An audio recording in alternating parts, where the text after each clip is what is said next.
Hello বন্ধুরা, সবাইকে স্বাগত জানাই স্টাডি সাকসেস কোচিং সেন্টারে। বন্ধুরা, আজকে আবার চলে এসেছি আরেকটি খুবই গুরুত্বপূর্ণ ক্লাস নিয়ে, যেটা তোমাদের ডব্লিউবিএসএসসি গ্রুপ সির জন্য কিন্তু সির জন্য খুবই গুরুত্বপূর্ণ।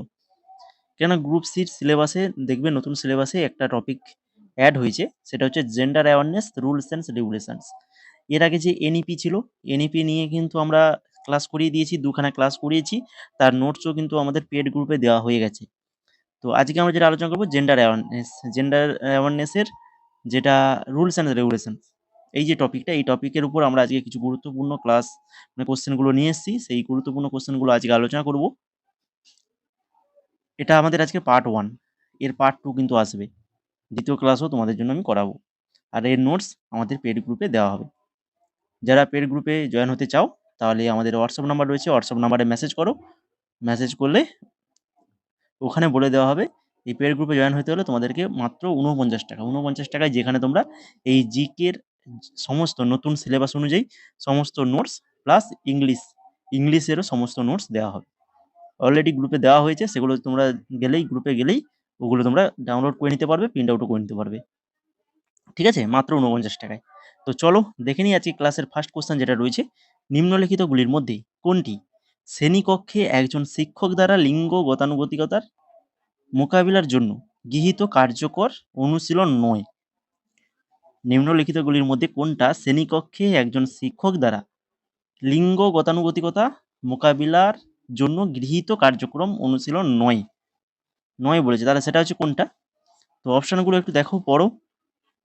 এখানে যেটা আনসার হবে সেটা হচ্ছে অপশান নাম্বার 2, শ্রেণীকক্ষে ছেলে ও মেয়েদের জন্য পৃথক বসার ব্যবস্থা। শ্রেণীকক্ষে ছেলে ও মেয়েদের জন্য পৃথক বসার ব্যবস্থা, এটা হয়ে যাবে আমাদের সঠিক আনসার। ঠিক আছে, তো এখান থেকে একটু দেখে নাও, এই যে লিঙ্গ গতানুগতিকতাকে মোকাবিলা করার জন্য শ্রেণীকক্ষে একজন শিক্ষকের দ্বারা কার্যকরী অনুশীলনগুলি গ্রহণ করা উচিত। কি কি কার্যকর অনুশীলন গ্রহণ করা উচিত একজন শিক্ষকের? তাহলে দেখো, 1 নম্বর যেটা রয়েছে, কাজগুলি সেট করা, যা মেয়ে এবং ছেলে উভয়কেই একসাথে করতে হবে। এরকম কাজ সেট করতে হবে, ছেলে মেয়ে উভয়ই একসাথে করতে পারবে। এমন উদাহরণ প্রয়োগ করা যা ছেলে ও মেয়েদের অসঙ্গতিপূর্ণ ভূমিকায় প্রদর্শিত করে। প্রশ্ন জিজ্ঞাসা করা এবং শ্রেণীতে উত্তর দেওয়ার জন্য শ্রেণীকক্ষে সমান সুযোগ প্রদান করা। ছেলে মেয়েকে সবাইকে সমান সুযোগ দিতে হবে প্রশ্ন উত্তর দেওয়ার জন্য। তারপরে কি, শিক্ষার্থীদের মধ্যে একে অপরের লিঙ্গকে সম্মান করা, অভ্যাস গড়ে তোলা এবং ক্লাসের প্রত্যেক শিক্ষার্থীকে সমান সুযোগ প্রদান করা। আর লাস্ট যেটা হচ্ছে, সমাজে লিঙ্গ সম্পর্কিত সমস্যাগুলি সমাধানে তাদের জড়িত করে লিঙ্গগত সমস্যা নিয়ে আলোচনায় এবং লিঙ্গ পক্ষপাতের মোকাবিলায় শিক্ষার্থীদের জড়িত করা। ঠিক আছে, এই সব কিন্তু একজন শিক্ষকের কার্যকর হওয়া উচিত, অনুশীলন গ্রহণ করতে হবে এই সকল যেগুলো বললাম এইগুলো। ঠিক আছে, এইগুলো একটু তোমরা দরকার হলে ভিডিওটাকে পজ করে জিনিসগুলোকে আরেকবার নিজেরাই পড়ে নাও, বুঝলে? আর যারা গ্রুপে রয়েছো, পিডিএফ আমি দিয়ে দেবো, সেখান থেকে পড়ে নেবে। এবার দেখো 2 নম্বর কোশ্চেন, একজন শিক্ষকের দেওয়া নিম্নলিখিত বিবৃতিগুলির মধ্যে কোনটা লিঙ্গ পক্ষপাতমূলক নয়? কোনটা লিঙ্গ পক্ষপাতমূলক নয় বলেছে, ঠিক আছে? তো সেটা হচ্ছে কোনটা? সেটা হচ্ছে ছেলে ও মেয়ে উভয়ের জন্য গণিত সহ সকল বিষয়ে ভালো করা জরুরি। ছেলে ও মেয়ে সবাইকে গণিত ভালো করতেই হবে। তো এটা শিক্ষক ঠিকই বলেছেন, এর মধ্যে কিন্তু কোনো লিঙ্গ পক্ষপাত আসছে না, তাই কি না? মেয়ে ছেলেকে সবাইকে সমান সুযোগ দেওয়া হচ্ছে। তো অপশন নাম্বার 3 হয়ে যাবে সঠিক অ্যান্সার। এরপর দেখো 3 নম্বর কোশ্চেন, সঠিক বিবৃতি বিবেচনা করুন। দুখানা বিবৃতি এখানে দেওয়া রয়েছে, কি কি না, ধারা 15(1) এর অধীনে ভারতের সংবিধান দ্বারা লিঙ্গ বৈষম্য নিষিদ্ধ, আর পুরুষ ও মহিলাদের মধ্যে জৈবিক পার্থক্যকে লিঙ্গ বৈষম্য বলা হয়। তো এখানে কোনটা সঠিক? সঠিকটাকে আমাদের খুঁজতে হবে। পুরুষ ও মহিলাদের মধ্যে জৈবিক পার্থক্যকে লিঙ্গ বৈষম্য বলা হয়, এই কথাটা কি সঠিক? না, এটা কিন্তু সঠিক নয়। সঠিকটা হচ্ছে শুধুমাত্র 1, ধারা 15(1) এর অধীনে ভারতের সংবিধান দ্বারা লিঙ্গ বৈষম্য নিষিদ্ধ।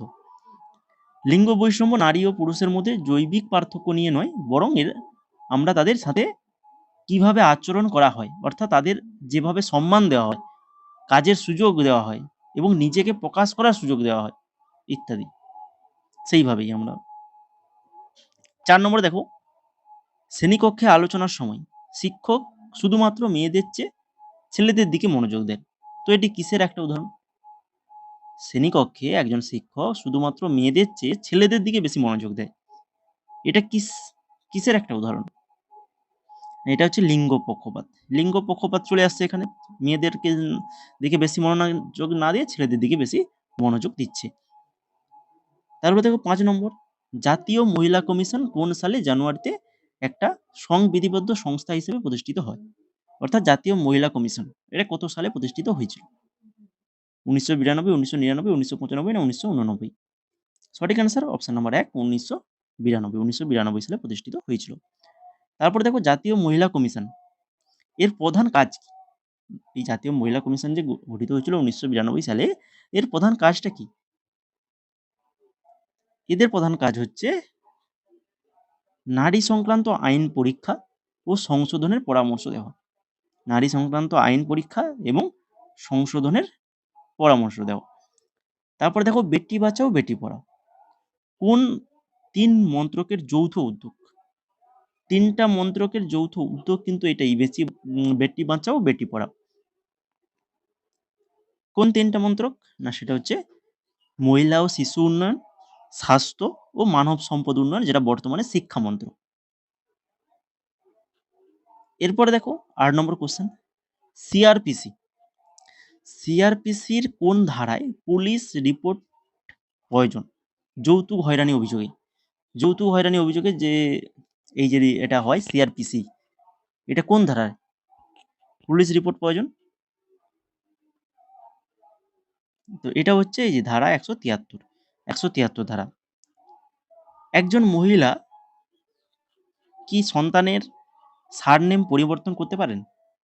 একজন মহিলা কি সন্তানের তার সারনেম যেটা থাকে, তো সেই সারনেমটা কি সে পরিবর্তন করতে পারে? হ্যাঁ পারে, অবশ্যই পারে।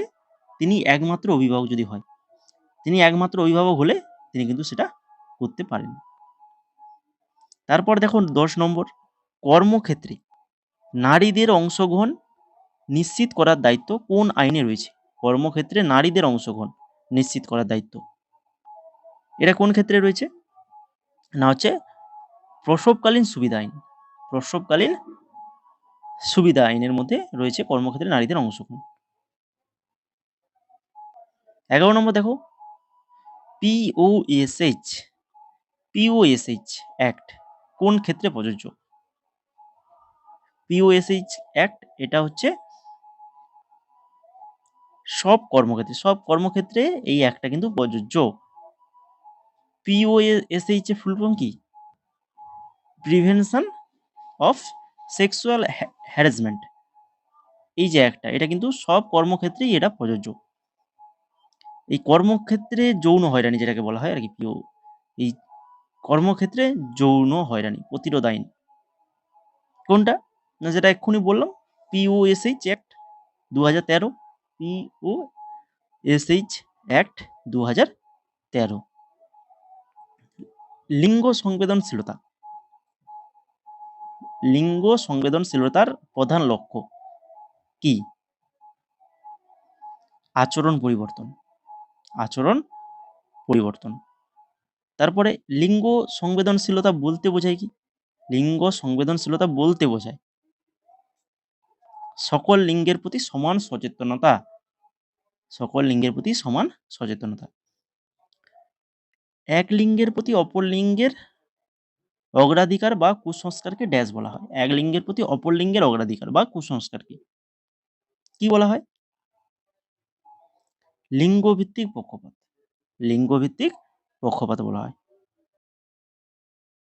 এরপরে চলে যাও 16 নম্বর কোশ্চেন। 16 নম্বর কোশ্চেনে যাওয়ার আগে তোমরা যারা ক্লাসটাকে এখনো লাইক করোনি, যদি এই ধরনের নতুন টপিকের ক্লাস যদি পেতে চাও, তাহলে অবশ্যই বলবো আমাদের চ্যানেলটাকে সাবস্ক্রাইব করে ফেলো এবং আজকের ক্লাসটা অবশ্যই লাইক করে ফেলো। আর আগের যে ক্লাসগুলো করিয়েছি, এনইপির যে ক্লাস দুখানা করেছি, যারা দেখোনি অবশ্যই দেখে নেবে।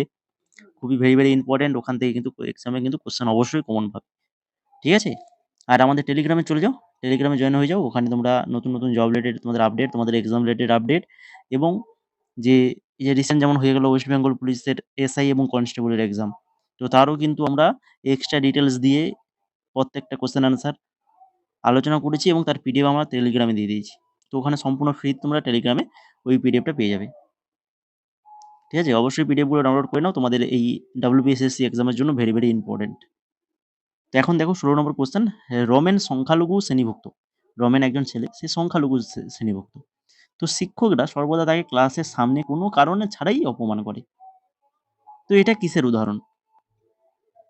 এটা কিসের উদাহরণ হতে পারে? যেহেতু সে সংখ্যালঘু শ্রেণীভুক্ত স্টুডেন্ট, তো সেক্ষেত্রে তাহলে এটা হয়ে যাবে সাম্প্রদায়িক পার্থক্য।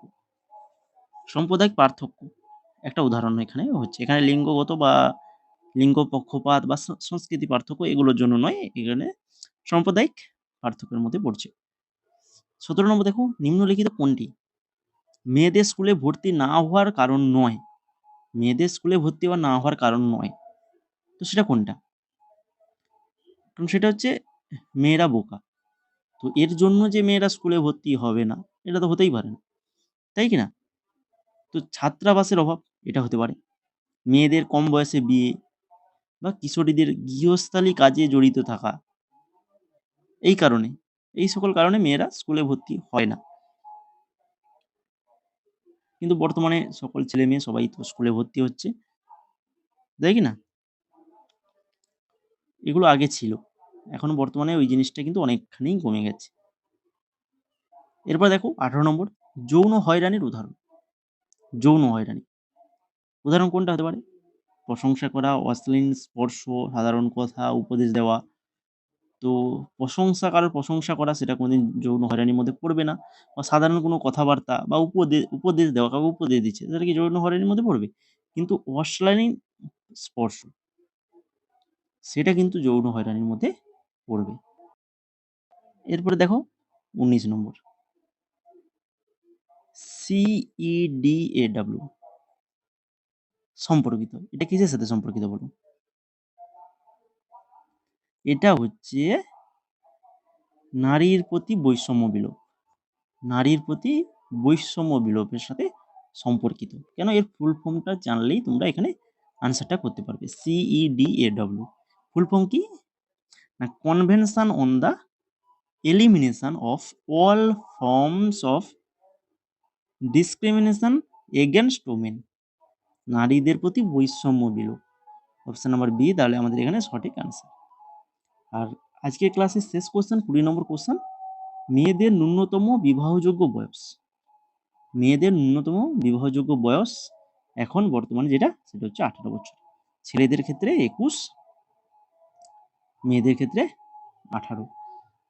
ঠিক আছে, তো এই ছিল মোট আজকের 20খানা কোশ্চেন। আশা করি সবার ক্লাসটা ভালো লেগেছে।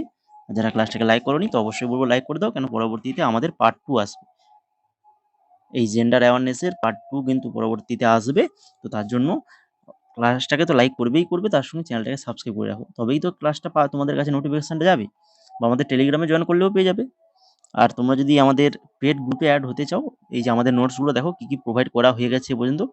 ভোকাবুলারি দিয়ে দিয়েছি, স্পেলিং, কারেক্ট স্পেলিং যেগুলো হয় ইংলিশে, এনইপির তো নোটস দিয়েছি, পশ্চিমবঙ্গ সম্পর্কিত কারেন্ট অ্যাফেয়ার্স 2025-এর যে পশ্চিমবঙ্গ সম্পর্কিত যে সকল কারেন্ট অ্যাফেয়ার্সগুলো সেগুলো দিয়েছি, ওয়ান ওয়ার্ড সাবস্টিটিউশন দিয়েছি।